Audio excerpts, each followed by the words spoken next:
जागा मागणार आहात कारण उद्या उदयनराजे भोसले भाजपचे उमेदवार. तुम्ही मला गंमत कळत नाही. मी इतकं तुम्हाला स्पष्ट सांगतो की मी 28 तारखेला संपूर्णपणे तिन्ही पक्ष आणि मित्र पक्षांच्या उमेदवार जागांच्या संदर्भात आम्ही तिघे एकत्रपणे प्रेस घेऊन तुम्हाला सांगणार आहे. तरी तुम्ही मला वेगवेगळ्या पद्धतीचे प्रश्न त्याच्यामध्ये मग जाहीर ते 28 ला होईल ना बाबा.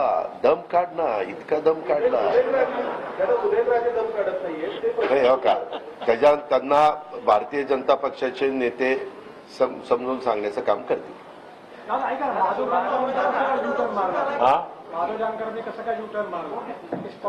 यू टर्न कधी मारला?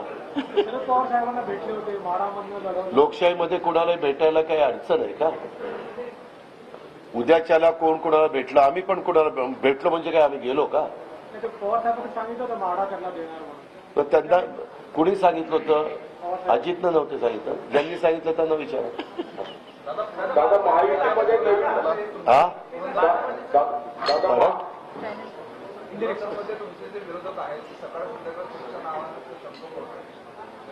माझे विरोध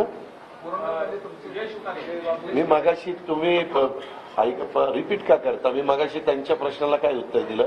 मला त्याच्याबद्दल कुठली कॉमेंट्स, त्या वक्तव्याबद्दल कुठली कॉमेंट्स करायची नाही.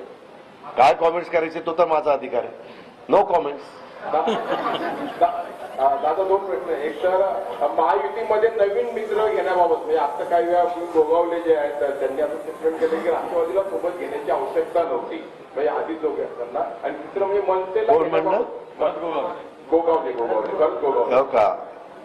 खाली कार्यकर्ते प्रत्येक जण आपले आपले मतं मांडतात.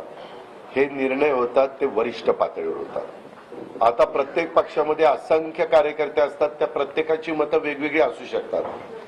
मतांतर असू शकतं, वेगवेगळ्या विचारधारा असू शकतात.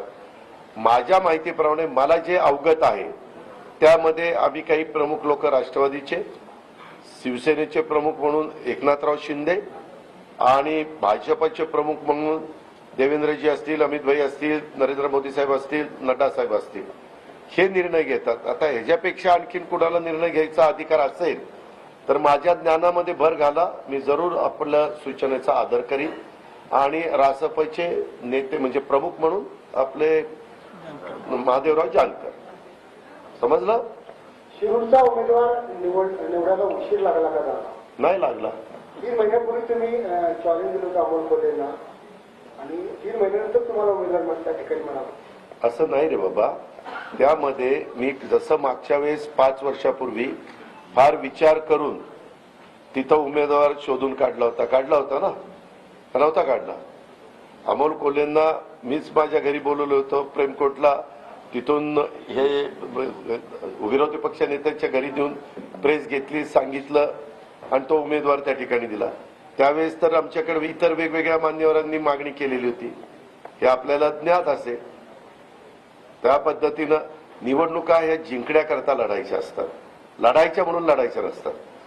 आणि त्याच्यामुळं तो मतदारसंघामध्ये येणारे 6 विधानसभा मतदारसंघ, त्या मतदारसंघात ज्याला जागा जाणार आहे त्या पक्षाच्या कार्यकर्त्यांना विश्वासात घेणं, तिथल्या आमदारांना विश्वासात घेणं, तिथले तालुका अध्यक्ष असतील, इतर प्रमुख घटक असतील त्यांना विश्वासात घेणं, ह्या सगळ्या गोष्टी आम्ही 2-3 दिवसापूर्वी पार पाडल्या.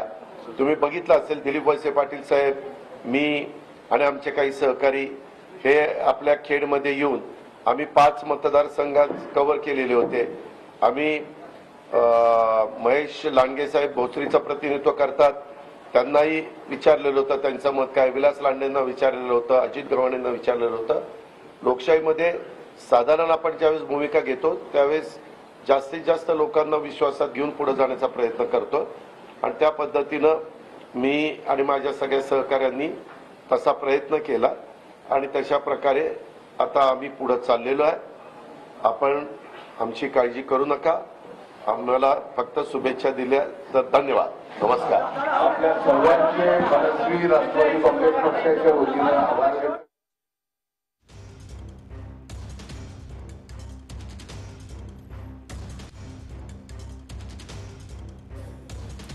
अमोल कोल्हेंना मीच उमेदवारी दिली होती असं म्हणतात अजित पवार. आणि त्याचबरोबरीनं अजित पवारांनी अनेक मोठी विधानं केलेली आहेत, ज्यात रायगडमध्ये सुनील तटकरे विरुद्ध अनंत गीते अशी लढत होणार आहे. काही काळ बारामतीचा सस्पेन्स ठेवतोय असंही मिश्किल वक्तव्य अजित पवारांनी केलंय. बारामतीत तुमच्या मनात असलेलंच नाव समोर येईल असंही सूचक विधान त्यांनी केलंय. महायुतीत कोणतेही गैरसमज नाहीत असंही अजित पवार म्हणाले. तर महायुतीतील 3ही पक्षाच्या प्रमुखांची बैठक झालेली असल्याचंही त्यांनी सांगितलंय.